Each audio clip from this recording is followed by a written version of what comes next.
Hi everyone! Welcome to Filipina Gardener in Canada. Today we're gonna have a tour in our strawberry garden. We are gonna water. But for now I'm gonna talking Tagalog or Bisaya kasi marami din akong mga followers ay mga subscriber na Bisaya at saka Tagalog. At saka ang aking pamilya, of course, hindi rin sila nakakaintindi, especially sa aking papa. Yan, sa aking mga kapatid. Ayun, so nandito tayo sa ating maliit na hobby farm. So tinatawag ko to siya na hobby farm, guys, kasi hindi naman talaga malaking itong farm. Kumbaga hobby ko lang ito. Yan. So, ang ating strawberry ay nagpick tayo today. So, marami siyang mga hinog. Pero alam mo guys, hindi talaga siya hinog. Kasi, yan, kung makikita nyo, yan, hinog yan. Pero yung kabila ay hilaw pa. So, kasi napakaano talaga ako sa pagdating sa aking produkto. Kasi noon talaga ako dito sa buong, hindi man sa pagmamayabang, sa buong like Armstrong, Vernon, dito. Marami talaga akong customer na inaano talaga nila na super proud daw sila na yung produkto ko ay since na nag-start ako ng magbinta ng strawberry, talagang yung yung strawberry ko ay hindi nagbabago.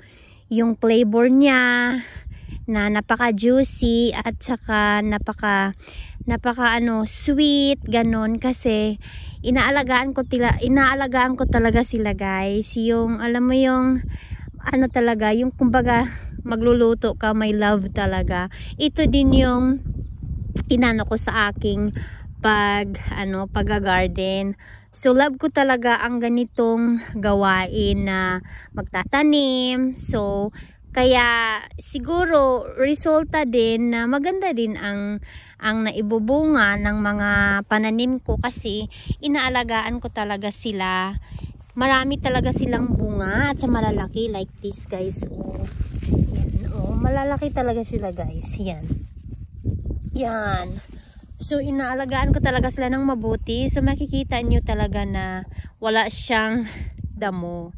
Kasi, yun talaga ang inaano ko na kahit pagod na ako, talagang nagdadamo ako. Kasi, maganda talaga pag walang damo yung strawberry garden mo. Tsaka, siya, mabilis ka mag-pick. Ayan, maganda. Maraming bunga yan. Yan. So, nagtinutubigan ko sila every afternoon naman. Yung ngayon alas 7 ng gabi. So, ito yung irrigation ko. Tutubigan ko sila ngayon. Yan. Para magiging juicy yung natin, strawberry. Yan. Ay, hindi ko maano yung isa.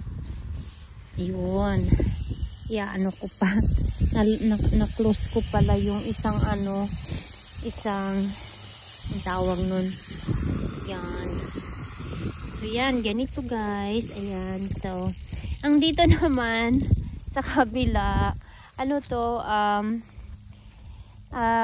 yung eggplant ko, pero seems like, hindi man sila, kasi kasi guys, medyo malamig nung nakaraan, kaya hindi pa sila talaga nag-take over now. Hopefully na makasurvive at saka magkakaroon sila ng bunga.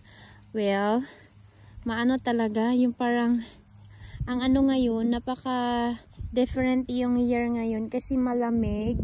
Yung spring namin, malamig sa umaga. Last week lang medyo maganda, kaya yung mga eggplant natin saka tomato hindi pa gaano silang yung lumalaki. So ayan, so may garlic tayo doon. Yan. So, makikita nyo yung theme ng aking strawberry. May garlic talaga siya kasi para wala silang walang mga insekto. Kasi yung garlic ayaw ng mga insekto kasi maamoy, di ba? Yun. So, ito yung June bearing. So, ito naman yung everbearing ko.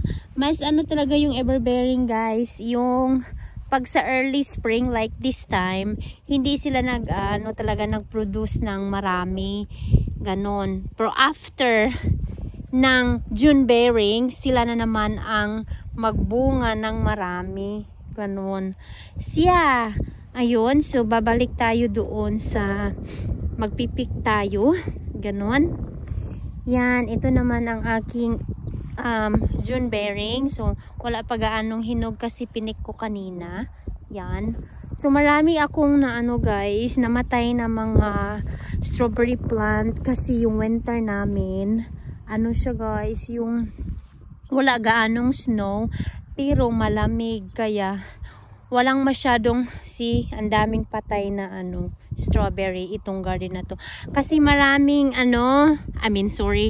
yung alam mo yung ang lamig, tapos walang cover na snow ang strawberry, kaya yung lamig talagang nanunuot sa roots ng strawberry, kaya hindi sila nag-survive. Yan. So ito naman, dito hindi pa ako nag-pick. So makikita nyo guys, marami talagang hinog. Yan. So nililinis ko talaga. Yan. So ayun makikita nyo guys, dami talagang hinog ngayon kasi hindi ko nagpipik. So kung nanonotice nyo, yung strawberry ko ay malinis. Yung ayan. At saka siya, yung parang may spacing talaga. Yan yung nakaganda guys, na hindi siya hindi na nagro-root ang inyo, yung nasisira kasi may sila, may installation ba yun. So yan, marami yan guys. Yan, so nakikita nyo marami ng hinog. Ayun. So napaka juicy niyan guys na mga strawberry. So marami yan. Ayan, so maraming hinog. Marami tayong hinog ngayon. So ganyan. So meron akong 10 na strawberry like this. Ganon. Usually I have 11. Pero hindi ako nagtanim last year ng panibago. Ganon. So yun, kasi inano ko yun, pinatay talaga yung old na strawberry na plants, ay inano ko siya, yung tinanggal ko kasi every 4 years nagpapalit ako ng new plants. So nakikita nyo guys, diba ang gaganda nila. So hindi lang yan marami yan sa katabi. Ayan. So marami yan guys. Ayan sa tabi niya. Yan. So ayan, nakikita nyo yan. Nakaka-excite, diba? So meron akong isang nag-help sa akin mag-picking this year. Kasi meron akong mga friend na Pilipina. So yung isa kong Pilipina na friend, busy kasi siya. Tapos hindi siya nag-offer sa akin na mag-pick. So I know na busy siya. So hindi ko na rin inano. Tsaka yung isa kong friend din, wala kasi siya dito, nasa Toronto. Pero usually ang gustong-gusto niya talaga mag-pick. Yan. So ayan guys, diba? Ang gaganda ng ating mga strawberry. Nakikita nyo yan. So maraming pula. Nakaka-excite, diba? Ayan, yung strawberry natin. Oh, malalaki yan. Oh, look. Oh, lalaki niyan. Tapos, ang juicy pa. So, yan. Kainin natin to Kainin natin para maano nyo. na hindi ako nagsisinungaling. 'Di ba? Uy, sinisipo na naman ako, my goodness. Allergy pa more, ganun. Alright. Kakainin natin, tapos ipapakita ko sa inyo. Hindi ko lang ipapakita yung mukha ko ha, kasi mukha akong kabayo. Just kidding. See? So, pwede nyo lang kainin right away. Kasi, wala kaming spray. Hindi kami nag-spray. So, pwede lang kainin. Pero yung iba, ayaw nila kasi, kasi guys, yung open kasi. So, siyempre naiintindihan mo rin yung iba na, even though, hindi kami nag-spray, pero yung dust, yung sa air, yung pollution sa air, ganon. Kaya, nasa sayo na yun, di ba? Oh, ang dami guys. Oh, ang daming hinog guys. Nakaka-enjoy. Oh my goodness, ang lalaki niyan guys ha. Hindi ako nagbibiro. Ang lalaki niyan. Ay, ang sasarap. Yan. So, yan lang mga ka-farmers ang maisi-share ko sa inyo. So, pag magtanim kayo ng strawberry, ayan, umiikot na ako ha. Pag magtanim kayo ng strawberry guys, kailangan linisin ninyo yung strawberry nyo para bibigyan kayo ng maraming bunga. Yan, tatanggalin nyo yung mga runners. Tapos, itanim nyo sa iba para mag-produce na naman ng maraming bunga. Ayan, tingnan nyo. Hindi ako nagbabrag guys ha. Ito ay para sa mga tao na yung mga, yung mga farmers na gustong mag-start ng strawberry. Yan. So, yan. So, itong strawberry ko ay June bearing. Yan. So, ang ganda talaga nitong variety na to. Yun, hindi ko talaga pinapalitan ng ibang variety kasi maraming variety na June bearing, pero dito sa June bearing na ito ay napaka daming bunga guys, at napaka sweet, juicy.